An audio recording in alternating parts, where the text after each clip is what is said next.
Alors, ici, on va faire une analyse d'une voyance sur la France et l'Algérie, faite par la chaîne Chris Sinclair, que j'ai demandé à Gemini d'analyser.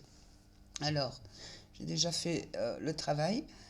Ce que j'ai fait, donc, j'ai demandé pour commencer à Gemini qu'est-ce qu'il se passe entre l'Algérie et la France pour le moment. Et effectivement, donc, il explique que les relations entre la France et l'Algérie sont excessivement dégradées pour plusieurs raisons, mais ça, vous pourrez vous renseigner si cela vous intéresse, les causes. Et j'ai eu donc la réponse, et ensuite, je lui ai dit à Gemini, je vais te coller une transcription d'une dame sur YouTube qui prétend faire de la voyance en tirant des cartes de tarot, et je voudrais ton avis sur le contenu, est-il juste, et sur les intentions de celui-ci. Les intentions implicites également que tu détectes en me mettant les phrases clés. Transcription. Donc j'ai collé toute la transcription de cette voyance qui dure 22 minutes. Alors, voilà. Alors, voici, je vous lis textuellement ce que Gemini m'a écrit. Cette transcription est un exemple typique de ce l'on appelle la voyance politique ou géopolitique de comptoir sur YouTube. L'analyse du contenu montre une utilisation habile de l'actualité réelle, que je vous ai détaillée dans ma réponse précédente, mélangée à un discours idéologique marqué. Voici une analyse détaillée de la justesse du contenu et des intentions détectées. 1. Analyse de la justesse, donc le fond contre la forme. Le contenu n'est pas une prédiction au sens mystique, mais une interprétation dramatisée de l'actualité de décembre 2025. Fait réel détourné. Elle mentionne la loi de criminalisation et les tensions Tebboune-Macron qu'elle appelle bricaton. Et à Gemini, je n'ai pas précisé que Emmanuel Macron était renommé bricaton. Donc, Gemini l'a détecté tout seul. Ces faits sont réels au moment où elle parle. Elle ne les devine pas, elle les commente. Donc, ce n'est pas de la voyance. Contradiction.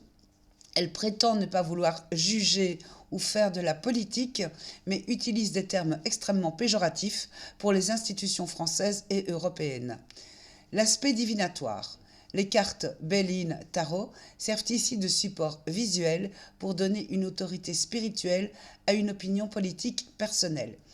Donc en fait, ce que Gemini dit, c'est exactement l'impression que j'en ai eue en écoutant cette vidéo et d'autres vidéos bien sûr venant de cette voyante sur YouTube.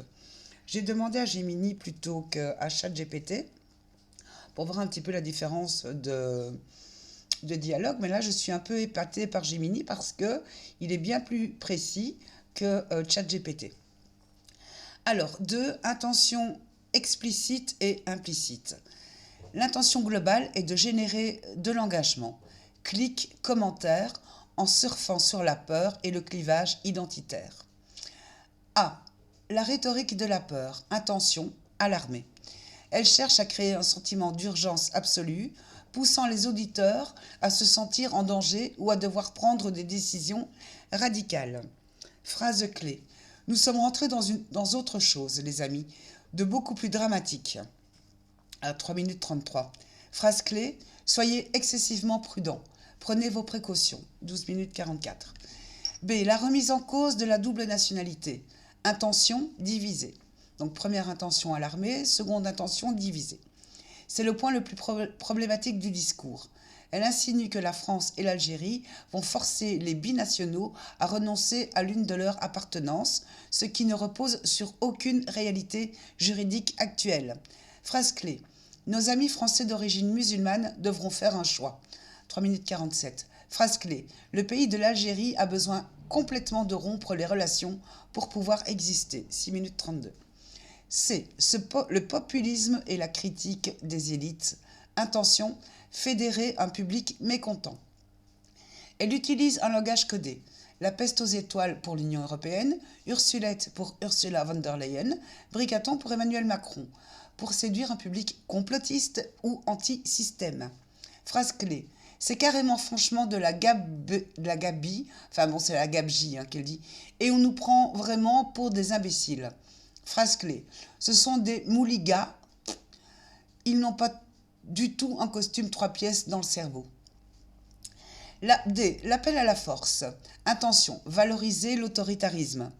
Elle oppose la faiblesse supposée de la France et la force de l'Algérie ou de leaders comme Donald Trump. C'est une rhétorique qui flatte le besoin de sécurité par l'autorité. Phrase clé. Ce qu'il demande, c'est d'avoir des gens qui ont du répondant. Voyez, comme le Donald. Phrase clé.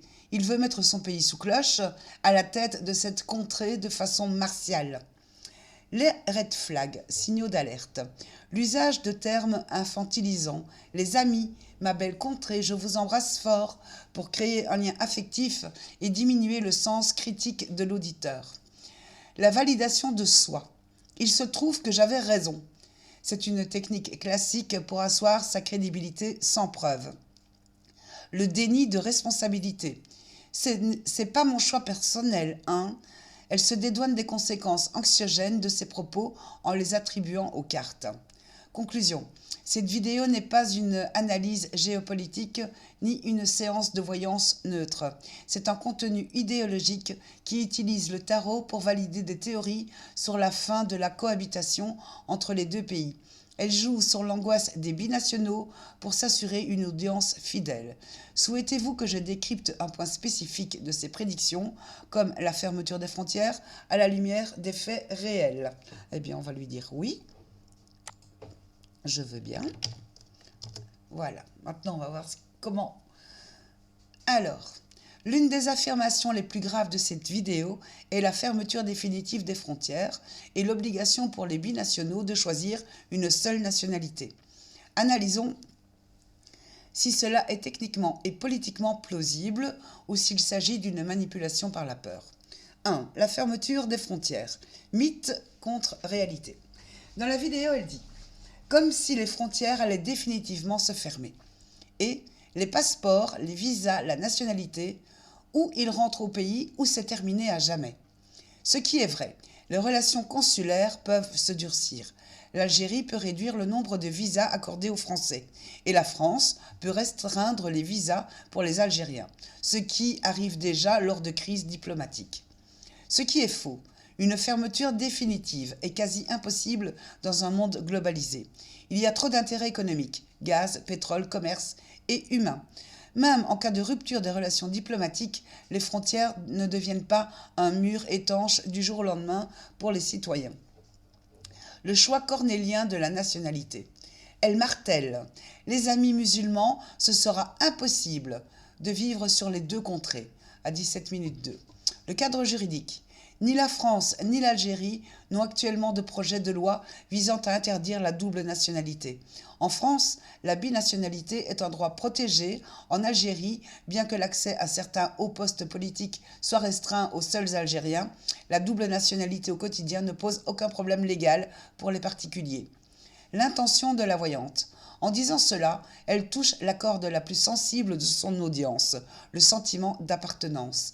Elle crée une panique artificielle en suggérant qu'un binational pourrait se retrouver bloqué d'un côté et perdre ses droits de l'autre. C'est une technique pour radicaliser l'opinion de son auditeur. 3. La notion de rente mémorielle. Elle affirme que l'Algérie veut une rente à vie, financière de la part de la France. Le fait réel, l'Algérie demande en effet des excuses et des réparations morales, et parfois financières, notamment pour les essais nucléaires au Sahara. La déformation. Elle présente cela comme un racket organisé dont les Français seraient les dindons de la farce.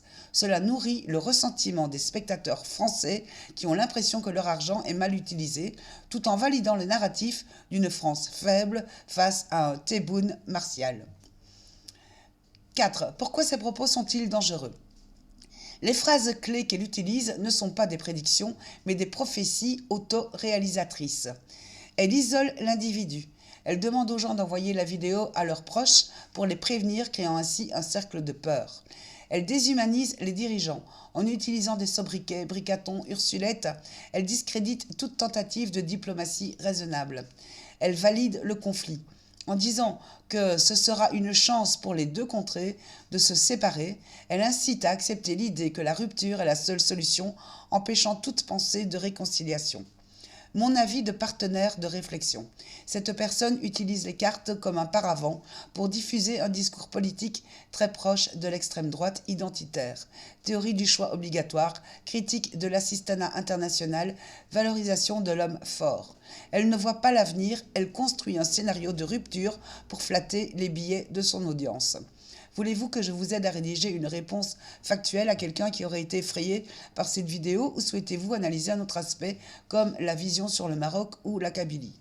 Donc je vais m'arrêter là. Je pense que tout a été dit globalement sur le contenu de cette vidéo qui est comme Gemini l'a très bien remarqué, un ensemble d'opinions personnelles camouflées derrière des cartes. Et donc, je vais reprendre ce que Gemini dit.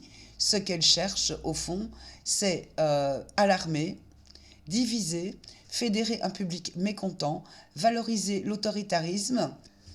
Voilà, pour terminer, l'IA n'est pas infaillible, mais elle permet ici de prendre du recul sur un discours chargé d'émotions et de vérifier si les prédictions tiennent la route face à la réalité juridique et historique.